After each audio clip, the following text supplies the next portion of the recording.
Hello everyone, how are you? Thank you so much for tuning in. You're watching MKJTV and it is viewer Q&A. I have to tell you guys, yes, I am rocking pigtails like a 4-year-old because my hair, I didn't have time to do it like before I left because I spent the night in Daegu this weekend. So I was like, I'm gonna break this down, throw a hat on, and make it work. This is one of my favorite go-to styles. Y'all should have seen me. Where's my purse? I was on the train like this, incognito. Like, you can't see me. You can't see me. So I had these shades on, and the kids were like, ooh, apricot. I was like, me goose it up. I wanted to say I'm from Hollywood, player. Okay, I'm sorry, I'm being silly. Because I'm still a little bit tired. That was a really long train ride. It takes me 2 hours and some change to get from Daegu to here on the slow train because I live on the other side of Busan, so it was a really long ride. Anyway, let's just hop into it for today. Viewer Q&A is from V. Daniels from Teaneck, New Jersey. Shout out to Jersey. Whoop, whoop, whoop. And her question is, how do you build confidence? Okay, so this is probably the hardest question that anyone has ever asked me, and I've gotten this question before, and each time I'm like, not because it is hard to answer because people are different, and what works for me, wait, can you guys see me? Hold on. All right. Hi. What works for me might not necessarily work for you, and vice versa. What works for you might not work for me. So I'm going to give you my 2 cents about how I try to be confident in the things that I do, and all I can say is try it, and I hope it works. I definitely, as you guys know, I never want to come off like, it's my way or the highway, because it's not true. This is just how I proceed to do things. Okay, so if I had to narrow it down, I would say there are 3 main things that you need to be confident. The first one is for me, I needed to fall in love with my purpose in life. Like, beforehand, I can tell you, honestly, I was very fake. I was very phony. I was a chameleon. Like, whoever I was around at the time, those are the qualities I exuded. I almost tried to mirror them, not in a weird, like, single white female way, but like, for example, if that person was really into art, I would tap into my art qualities, and that's who I would be, artsy fartsy, while I was around that person. And if another person was into movies, I would tap into my vast knowledge of movies, and that's who I would be. Instead of being the sum total of who I was whoever I thought that person would be happy with at that time, which is totally unhealthy. But that was because I didn't have a purpose, and I was looking for friendships and connections with other people to fill in that purpose-sized hole that I had. And when I figured out what my purpose was, and when I fell in love with it, and I was like, okay, I'm put here to help others. I'm put here to be a bridge between things that have cast people outside of the box and the things that I have access to that can bring them back in the box, or better yet, can help them make their own box. You know what I mean? So when I fell in love with that, then I was more confident about what I was doing because I knew that I was put here for a reason. And I knew that no matter whether I messed up, failed at it, fell on my face, all of that was totally irrelevant because I have a purpose. And I'm the only one in the world that can carry out the purpose designed for my life. So when I started to approach things from that mentality, then it was like, cool, you can talk about art, I'll say what I know, and or we can talk about something else. Like, I wasn't married to whatever situation I was in. I was the one that changed the situation I was in, as opposed to the other way around. And there's I hope I say it right. There is this parable, if you will, about egg. It's like an egg, a carrot, and coffee. And if you put the coffee with the carrot, then the carrot like soaks it up or something like that, and then the egg, you have to look it up online. This is a very, very great analogy. I probably should have looked it up before I made the video. I'm sorry. But anywho, so finding your purpose, find out what your purpose is. When you figure out what that is, fall in love with it. Like you would, the thing is, when you figure out what your purpose is, you don't have to fall in love with it. You're already going to be in love with it because you were designed to do that. You were purposed to do that. So it's going to come naturally to you. It's going to feel great when you're doing it. It's automatic. It's just going to be a smooth flow. So that's number one. Number two, I would suggest that you find your inner beauty. Like when you find your inner beauty and you embrace that and you become proud of that, then you'll be willing to put that on display. And that's what people will see. My mother used to tell me, always put your best foot forward all the time because you never know who you're going to come into contact with, right? And it'll be the day that you're acting a fool that it'll be somebody who could ultimately change your life, who may think twice about it. They may second guess their purpose in your life because you were acting a fool. So I was very conscious of always putting my best foot forward, doing my absolute best. And then if it doesn't work out after that, oh well, I can never say that I didn't try and that it wasn't my best. And so I think that same concept should be added to your inner beauty. And for me, I was like, okay, what are my best assets? And when I say figure out your best assets and put that forward, like for example, I have big boobs, and to some people that's awesome, like women who want big boobs and guys who like big boobs. That's an awesome thing. But I would not go around wearing V-necks and cutoffs so that you can see my big boobs and highlighting my big boobs. That's not confidence. That's flaunting. And those are two different things. And when you flaunt, it kind of looks thirsty, desperate, whatever. And that's definitely not the message you want to send. So for me, I feel like it's your inner beauty, it's your inner qualities that you have to figure out what they are, tap into them, and put those on display. So for me, I'm a great talker, as you can see. Talker, storyteller, that's my thing. I can communicate clearly what I'm trying to say, usually, to a vast array of people. I have the ability to talk to a doctor and turn around and talk to a 5-year-old and communicate the same information. That's my gifting. That's my area. That's where I flow. So I put that on display. So I'm a talker. When I never meet a stranger, hey, how you doing? Because I know I can talk to anyone. Prime example, I have friends who are angry atheists, as I call, and I tease them like, you are an angry atheist. You need a hug. So they know I'm a believer. I never turn my faith down for them. But the reason why we can be friends and they can sit there and get off their chest why they're angry at God and why God doesn't exist and why they're angry at me for believing God. By the end of the discussion, they've said their piece. We've laughed at least 3 times and they go on about their business, feeling good about their day.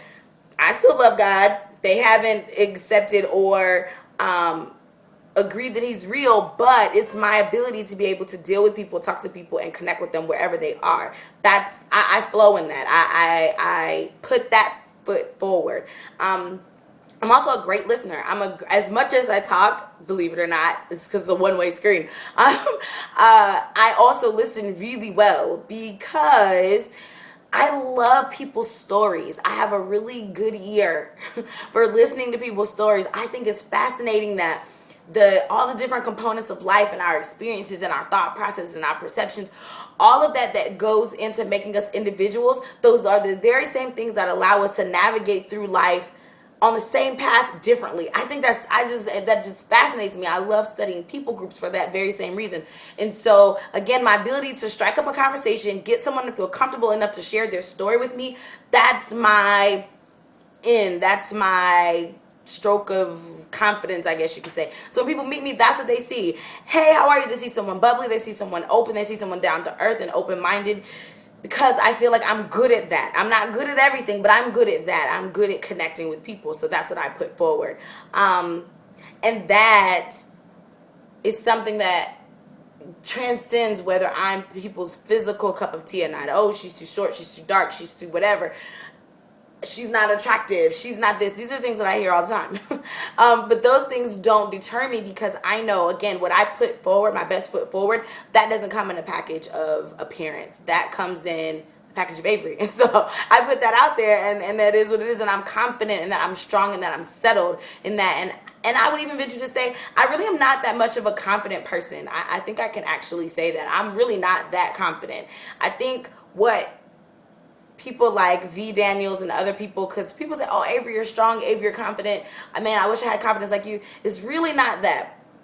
I would say that I'm probably not confident at all. I second guess myself a lot. I have a lot of insecurities that I have to deal with. As I've mentioned to you before, living with PCOS, Every day is a struggle. Like, I do not leave the house unless I have a purpose. Thank God I found my purpose, because if I didn't, I would be miserable and depressed like all the time. So there's an entire regimen that I do every morning to pump myself up, to feel human, to feel worth it, to feel beautiful, to feel feminine, to feel like I have something to offer the world. Like, I have to go through that every morning, and then I can leave the house, and then I can do what I have to do, because I have faith in my purpose, and I have faith that God put me here for a reason. So I just focus and pour myself into that. And so then when I go out, when I teach my classes, when I'm at the orphanage, when I'm doing missions, when I'm just hanging out with people, when I'm buying someone lunch because that's what God told me to do, whatever, I'm doing that in confidence in God, not in me. I'm doing that in confidence in my purpose.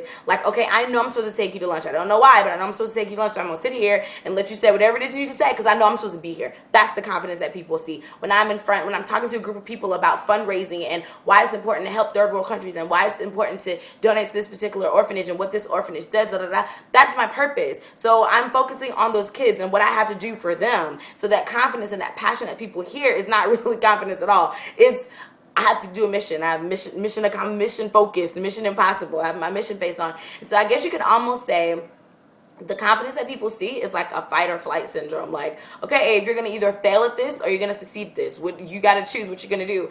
I want to succeed at this, so I'm going to put it to it and make it happen. But when I come home, I'm very much so reserved, if you could say. And I think people, even in relationships, men have been like, wow, I wasn't expecting, they were expecting me to like be in charge, because what they saw outside, they thought I was like that at home. And it's like, no, I'm the exact opposite at home. Like, nope, I'm total girly girl. Total lay back, what do you want, whatever. And that's another thing I would put forward, I would say is something that I display, is I'm really proud of my Southern roots and my Southern hospitality, and our way of life, I think, is a good thing. And so that's something I totally, definitely, calling people darling, sugar, inviting people over for dinner, and, catering to people. I feel like that's a good thing from the South too. So I put that on display. Okay, so I'm sorry, I'm rambling. Sorry. Okay, number 3, and the last one is, I think you have to not care what people think. And I don't mean that as in be mean, be rude, and not care about others' feelings. I'm not saying that. I mean not care what people think in terms of your life, and doing what's best for you, and doing what feels good to you, and doing what enhances you and what is going to get you to where you're going. You can't allow people who are opposite of that to dictate your life. You know what I mean? Like, you can allow people the right to disagree with you, but do not give their disagreement the power to control what you want to do, if that makes sense. So you can agree to disagree, but you don't have to agree that their disagreement takes power over your life. So, for example, let's say you want to go skydiving in Brazil. You want to be the first American to go skydiving in Brazil, if you're American. And that's something you really want to do. You feel like you have to do it. You feel like that's your calling. That's what you're supposed to do, right? And I totally just made this up, so I do not plan on going skydiving over Brazil at all.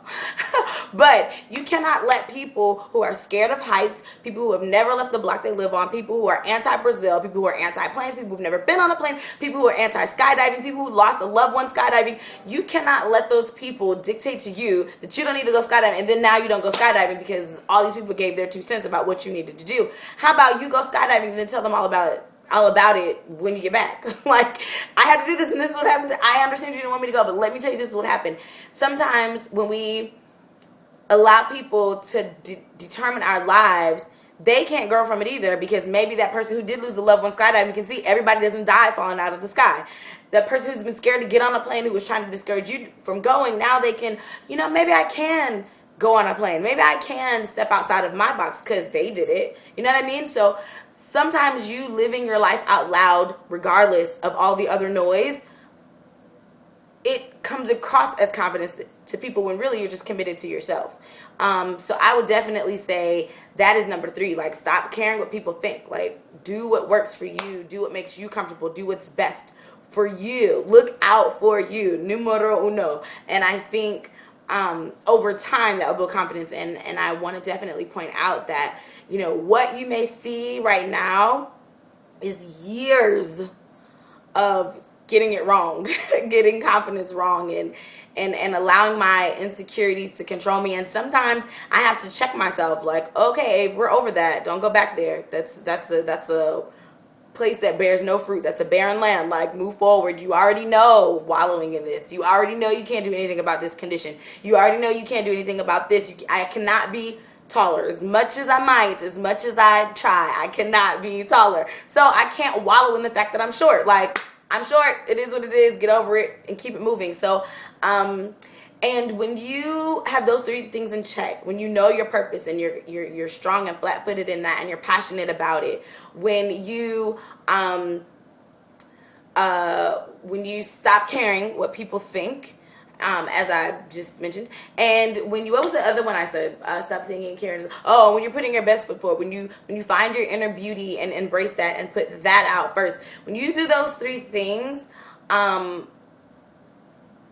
it becomes, it's not even confidence. It's just you living your life. You know what I mean? And so when people say and do negative things towards you intentionally, it doesn't knock you. It doesn't, it's not even like it makes you stronger. It doesn't even phase you. You're just like, oh, okay, whatever.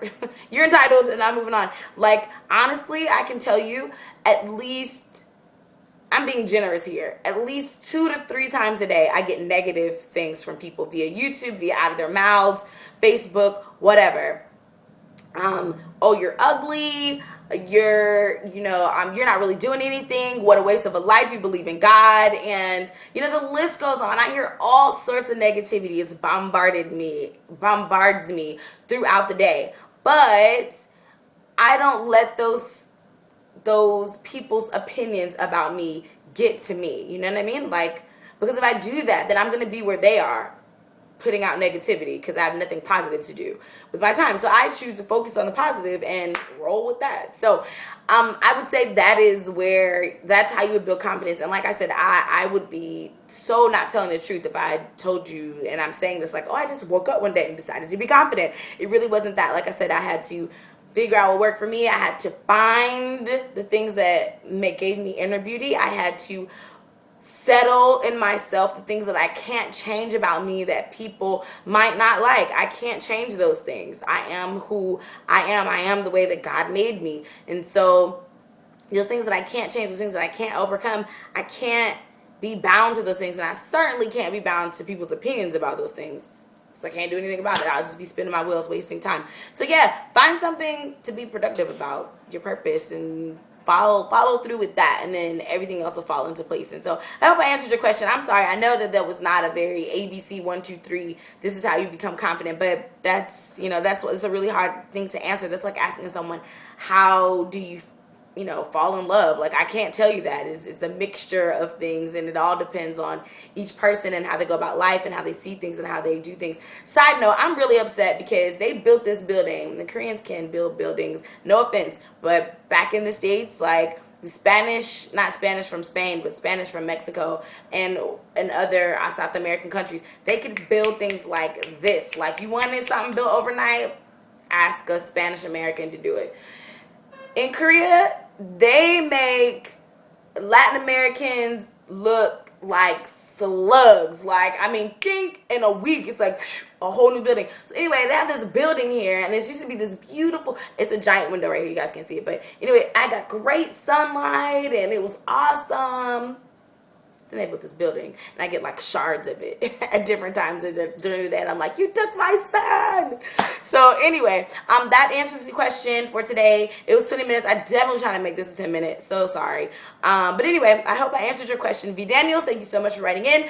And you guys be sure to write in your questions. Give me your name, your YouTube handle, where you're from, and I'll be sure to answer your questions to the best of my ability. So until next time, have a wonderful day. Thank you so much for tuning in to MKJTV. Bye, guys.